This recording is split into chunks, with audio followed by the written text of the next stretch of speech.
Hey everyone, welcome to the show. I wanted to ask a question today. Are you a product to be sold, manipulated, basically a source of income for a particular industry? Or do you consider yourself a human being?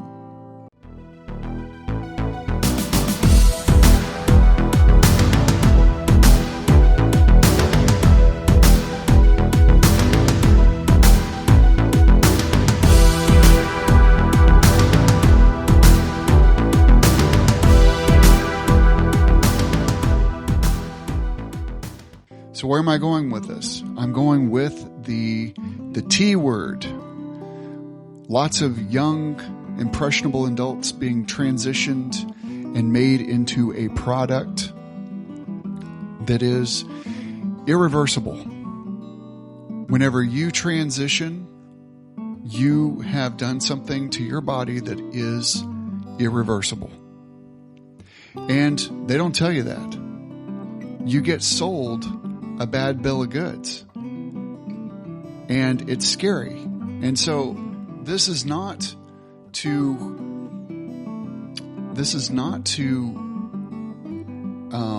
put bad light on this. This is to show the victimhood that's taking place with our young people in particularly. And the reason why I say that is because if you're above the age of 18, really, you should be a little bit older. I would say more like 21. You are old enough to make an informed decision. But most of the time, it's parents that are making these decisions because they're trusting into the medical industry that they're going to tell them right. Much in the same way that we feel like if we see it on the internet, it is real. Without doing any kind of research, we just naturally trust that if it's online, it's true. Much in the same way we trust media influencers. And here's the thing. This is a scam. It really is. Some people can really try to justify this all they want, but it's really a scam. And this whole identification crisis that we're in right now, I think is a result of broken homes. I really do. I feel like that our kids are getting confused. Our parents have undiagnosed mental illness that they project on their kids. And here's one of them. I'll say this, is a lot of times normally we would think this is, something that we can, that's just normal. Like you talk to a mom and, I really wanted a girl, but you know what? We have a healthy baby boy. Or, man, I really wanted a boy, but I have a healthy girl. You see this amongst moms and dads. Dads always want the boy and moms always want the girl because they want an extension of themselves. And this is entirely normal. This part of the piece of it is normal. Men usually want a boy to carry on the family line. A woman generally wants a little girl so that they have somebody in the household that they can identify with and do things with and have a different kind of a relationship. And you see it often whenever you have, we've seen it. My wife and I have seen this and friends, they had two boys out the gate and one of our friends, they just really wanted a girl and they were going to keep on trying until they had a girl, and they did. Likewise with boys. Now, here's the problem. All of that is within the realm of healthy. It's whenever you have a child and you don't want more children, so you decide that you're going to create the gender that you want. And I think a lot of times parents with young children, because here's the thing. When I was a kid, I played with dolls. I liked to have, I emulated my little niece, or not my little niece, actually, she was my big niece. But anyway, you know what? She listened to music. She influenced my love for music, in a lot of ways, because she was listening to records and stuff like that. And, I wanted to be like her, but I didn't want to be her. And boys and girls will mimic their siblings because they want to be like them. That's natural. That's completely natural. Just like one of my other nieces, my littler niece, she was more of a tomboy because she was primarily raised around me. And you know what? So she was a little bit of a tomboy because she was around boys. But you know what? At the end of the day, whenever she came to maturity, she became a girl, or, she stopped impersonating boys and became more girly. Just like I didn't impersonate my niece, but, I really became more manly after I turned, 13, roughly. So the thing is, some of this is pretty natural, but I think that a lot of parents, they put the impression on the child of the gender that they wanted, not what they got in a lot of cases. And the thing is this is hard on the home. It is jumping the gun on what the child actually is in terms of orientation. Here's what the Bible says in Genesis 1:26 through 27. This is the foundational passage of gender here, is that the Lord, then God said, I'm jumping the gun myself. So in Genesis 1:26 to 27, then God said, let us make man in our own image, after our likeness. So God created man in his own image. In the image of God, he created him. Male and female, he created them. All right. Then Genesis 2:7, then God formed man in the dust of the ground and breathed into his life nostrils. The nostrils of breath of life, and man became a living being. Genesis 2:18 through 25, God declared that it's not good for a man to be alone, so he created woman from man's rib, establishing a complete and complementary relationship between the sexes. Now, this is what that God defines as far as man and woman. Not what we want, but as God created it. And how you know this, I've said this before, but I'll say it again. How you know this is it is the only combination in the human species that creates life. Because ultimately, God is a creator and he blessed us with the ability to create. But God can create without a partner, where we create with the need of a partner. If you're in any kind of a same-sex relationship, you cannot create life. That's how you know that is the ordained relationship. I'm not casting shade on anybody. I'm not doing anything in the realms of sin at this point. I am just stating that this is the natural relations. This is how life gets created. Any other way means we go extinct. That is just the bare bones facts of it. Now, has science come along and allowed, some help? Yeah, absolutely. But it's not divine in nature. We come out the box made to do our function to create life. Any other way is just not in the realms of creation. And we want to take it into our own hands. This is where the sin comes into play, is because in our pride, we want control. We want to be gods ourselves, and we want to do it the way we want to do it, when we want to do it, and how we want to do it. So this is where sin comes into play. The problem is anytime you go outside of God's design, there are problems. Now, first and foremost, one of the things that I find disturbing about this, and this is coming back to us being a product, is, have you ever thought that this is something that's being marketed to you to do all this transformation?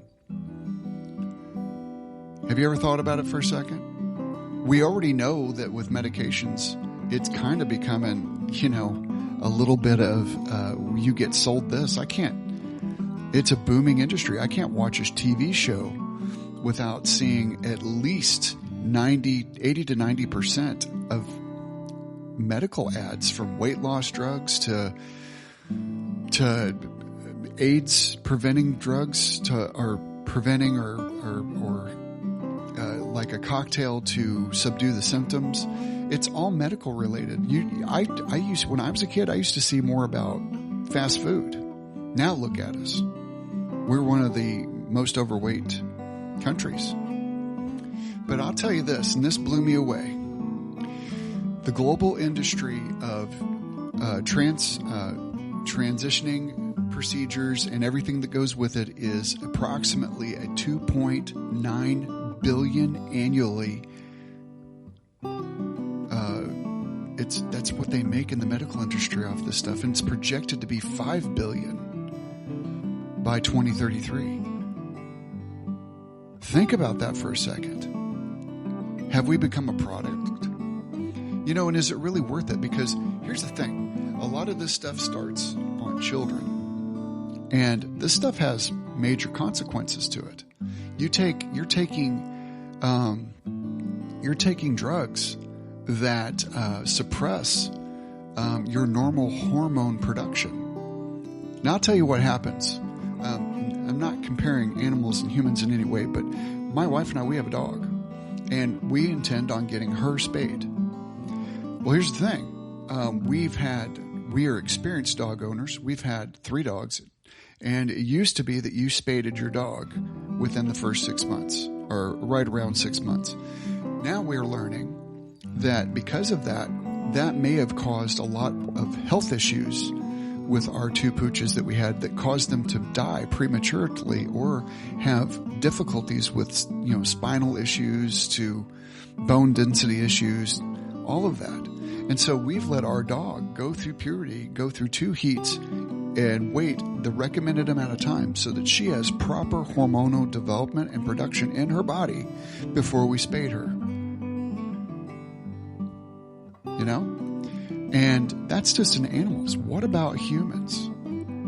Well, I'll tell you this much. Whenever you're transitioning, there's some side effects. Male to female transitioning. Of course, the physical changes are, bodily changes that make a masculine body more feminine. But here's some of the side effects. Blood clots, stroke and heart issues, high blood pressure and triglycerides, weight gain, infertility, mood changes, such as including anxiety and depression.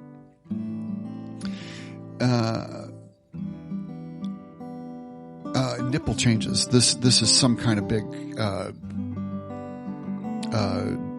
deal, a big thing that says that basically it's nipple changes. But here's the thing. Look at all that. You're doing this to stop hating yourself or whatever like that. But then these mood changes are some of the side effects of anxiety and depression. Female to male. Voice change, the changes becoming more masculine. We know that voice deepening, increased body and facial hair, that kind of stuff. But the potential side effects, acne and oily skin, mood swings and irritability, sleeping disturbances, vaginal distress and atrophy, increased sweating and body odor, headaches and digestive discomfort, high red blood cell counts, increased clotting risk, changes in liver enzymes and cholesterol, elevated blood pressure, and altered insulin sensitivity. And that's not even the psychological changes. That's not including transition regret, whatever the term is for that. I don't understand why we don't see that we are creating more damage than we're creating. Most of all, I think that any parent that transitions their child prematurely before they're fully developed, I would say that that's child abuse. You can like it or lump it, but look at the long-term things that are happening here. If you can't get a tattoo before the age of 18, but you can get your body changed permanently before the age of 18, I don't understand this. If you ask most kids, they'll be like, oh no, I don't want to get a tattoo just yet because it's permanent. But yet they want to change their whole orientation, their body parts, undergo, painful procedures, and yet also go under all these drug transformations that can cause psychological damage, not to mention remorse, because they didn't properly think it through. I just think it's common sense to wait. I'm not putting the procedure down. What I am saying is that it should be done at the right time and not too early because of the consequences. The consequences far outweigh the benefits to just wait. But we live in a toaster society where we want everything now. We need it now without thinking. The Bible talks about a time whenever we will only subscribe to things that our itching ears want to hear. And that prescribes mainly to doctrines and going to false teachers, but it's also a social thing where we're going to just tune out the people that tell us things that we don't want to hear and only listen to the people that we want to hear. You see it in our algorithms on social media. It's hard-coded to give you a one-sided perspective. Just think about that for a second. Your social media, the thing that I go to most and you go to most. We have streaming services. We have a YouTube and Facebook, Instagram, TikTok. All of them have algorithms to put you with like-minded individuals instead of hearing a rounded perspective. We get offended whenever somebody tells us something we don't want to hear. But have you ever thought that maybe it's something that you need to hear? A mature person will listen to all perspectives and make a decision from a rounded information gathering. Folks, this is going to be a new epidemic. And it's going to be a bad one because you're going to have lots of kids out there that they forfeited their chance to create life. They've also changed their body that is going to have huge changes on their mental structure. This goes, why do you think we're seeing a jump in mass shootings? And I'm not just pointing it at the trans community. I'm pointing it all around. Look at the mental health issues that are out there. Look at the parents that may have undiagnosed mental health issues that they're projecting onto their children. Look at the grooming that is going on in general. Folks, we need to open our eyes and start looking and making informed decisions. And that's what this is really about, is let's make informed decisions before it's too late. We already know that we really can't trust the medical community. I mean, look at the addiction rates. Just watch the movie about oxycodone and how it was marketed to make people addicted. I mean, come on. There's a prime example. And that's just with pain management meds. Now we're into body transformations.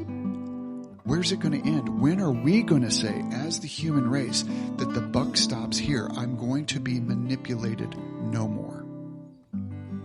Guys, I love you. And that's why this is coming out. That's why I'm posting this, is because I care. And there's just not enough real parenting going on anymore. Telling a child no. We just want them to be quiet. We want to put a screen in front of them. We want to put a digital babysitter out there. Well, guess what? Look at the programming that's in this digital babysitter now. I know plenty of parents that put their kids on YouTube for entertainment. Think about the ads. Think about that for a second. Maybe they're not meant to see that stuff. You can't escape this. So it starts at home. Parents have to put their eyes on and really pay attention and start parenting.